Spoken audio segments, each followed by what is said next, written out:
Welcome to Jet Lag Rock and Roll, San Francisco edition.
I love San Francisco because I'm here, and any place with me in it is worth coming to. It has everything you can imagine right at your fingertips. You can get just great tiki drinks, you can play pinball, you can go to record stores, you can see really the best bands ever, our local bands here. But the big advantage is that it's actually a small town. You get 8 square miles, you can walk anywhere you want. Yeah, we even walked all the way from the Excelsior to North Beach. It only took 2 hours. Yeah, that's across the entire city, and we stopped along the way. San Francisco is a great town. You know, it's very unique. Weird things happen here. There's just an interesting kind of a feel to it. I love the architecture. Victorians, to me, I've always had romantic notions about. I like being close to the ocean, and I couldn't live without the fog at this point. I really, really love the fog.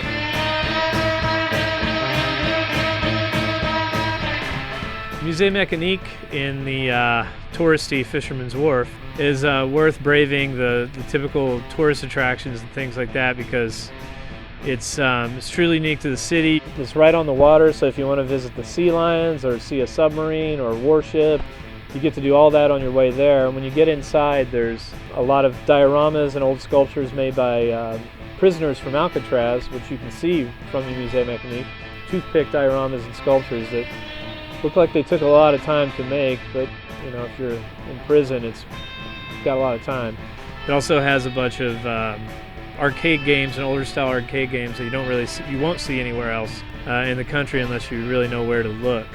You also get to see people seeing San Francisco for the first time, which is pretty funny because there's plenty of kooks down in that part. Free gold watch. This is a mecca of pinball.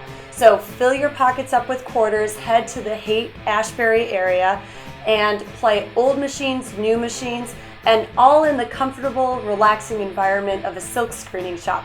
50 machines. That's a lot. That's a lot of pinball. When people come and they want to check out various places, you know, it's always like you go to the Golden Gate Bridge or the Coit Tower. But I'd rather just go to like a part of town and walk around. So I like to take people to North Beach. A lot of good food down there, and there's still some weird funky shops, you know, like Speed Freak electronics and record shops that you can kind of get lost in. Any neighborhood in this town is kind of cool. I live in what they now call Nopa, but we always called the Fillmore.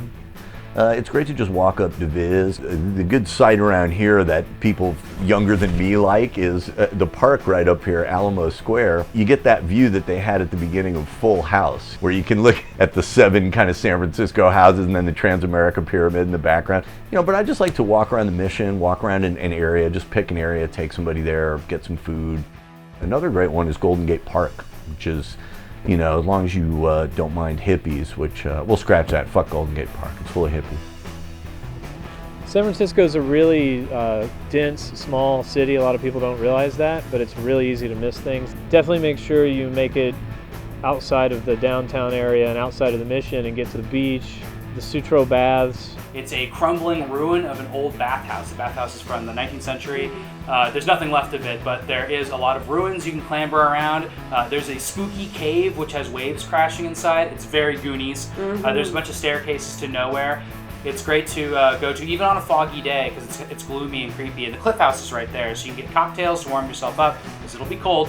Or if it is a warm day, which never happens, you can bring a couple beers, sit on the beach, watch the sunset there. Best sunset in the city.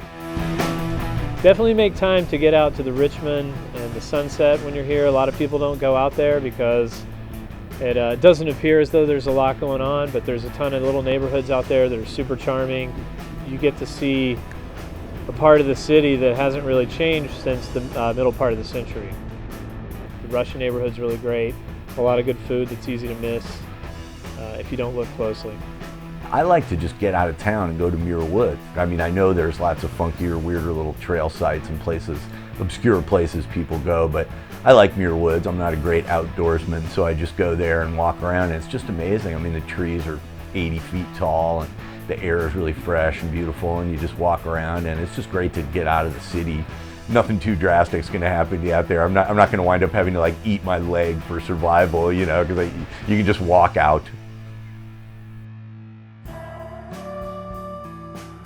So Zante Indian Pizza, it's like a bunch of people that knew how to make great Indian food, saw a picture of pizza, and just recreated it, just not knowing what actually goes into pizza. It turned out great though. It's so good. They make their own cheese, they make their own sauce, and then they add a bunch of Indian spices and crazy stuff.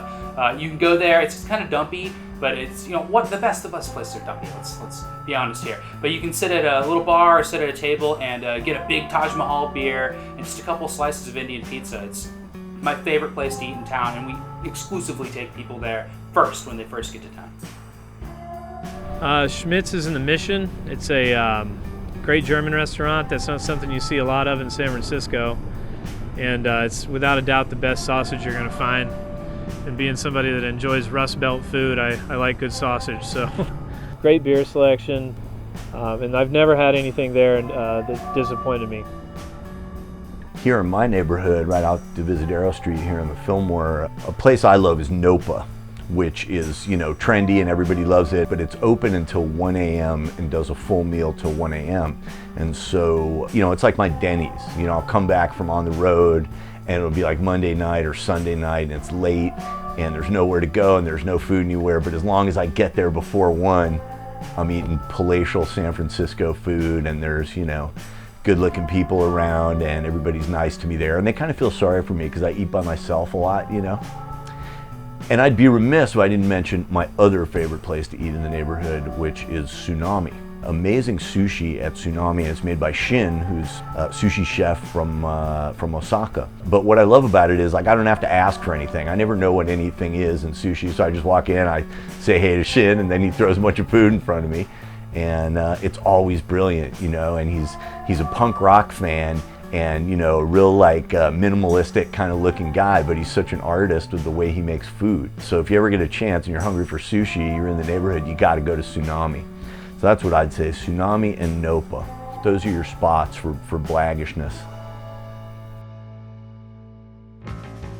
It may not be my favorite record store, but usually go to Thrill House Records. It's a small record store. It's maybe run by anarchists. I can't ever tell when I'm in there. But they have shows there. There's a real punk rock vibe. They have great punk records though, so you can get any reissues of old punk records. They have good rock and roll punk collection, but they also have a nice little used new arrivals bin that's priced pretty well. This is not a big record shopping town. The new arrivals bin at Amoeba is good too. There's a few other small record stores. I like 1, 2, 3, 4 Go a lot. Honestly, in San Francisco, it's a unique place. Plus, the name is from a Simpsons show, so that makes it really cool.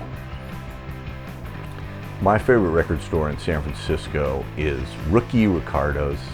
You can't beat it. It's down on Haight Street by Fillmore, and it's run by a guy named Dick Vivian, who is just a treasure trove of soul music trivia. I mean, he was there, he bought every record when it came out, and he knows every dance. He can do every dance from the 60s. It's just amazing, and it's like you go in there, he's got a bunch of record players set up, and you can just sit and listen. It's a remnant of the old Fillmore that's still there. Rookie's been doing it for years and years, and I hope he lasts forever. It's just one of the greatest places you'll ever go.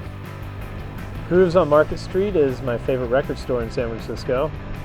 One of my buddies works there, Kelly Stoltz, who's a great musician and sort of a grandfather on the scene at this point. Ray Anderson, the owner, is a great guy, and you can go in there and spend all day just listening to records on the little turntable there. No one will bother you or kick you out. There's really good prices, probably too good for Ray's own good, but it's a good place to waste anywhere from 2 to 6 hours, and you'll definitely walk out with some stuff that you didn't expect to when you walked in.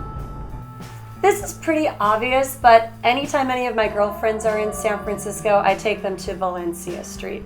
So anything from hippie to hipster in terms of boutique, clothing shops, bookstores, coffee places, a place to sit down and eat or have a good drink.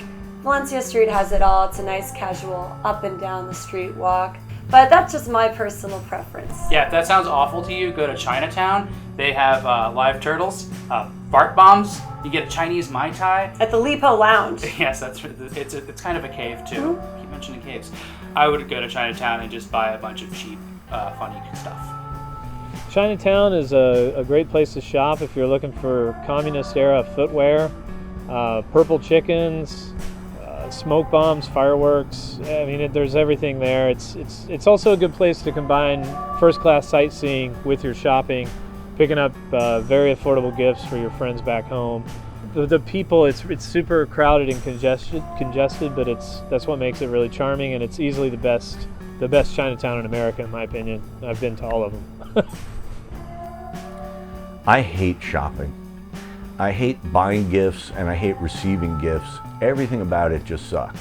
So I'm the wrong guy to ask about general shopping areas, but I live near the Haight. So if I gotta get something, that's where I go up to. And it is kind of fun. Lots of obscure kind of vintagey fashion stuff if you like that. And there's a weird place up there, and I can't remember the name, but they sell all kinds of petrified spiders and little fossil things, and I don't know, it's an odd shop, with lots of dead things. Go to Hay Street, you'll see some weird people, buy some stuff, and kill yourself.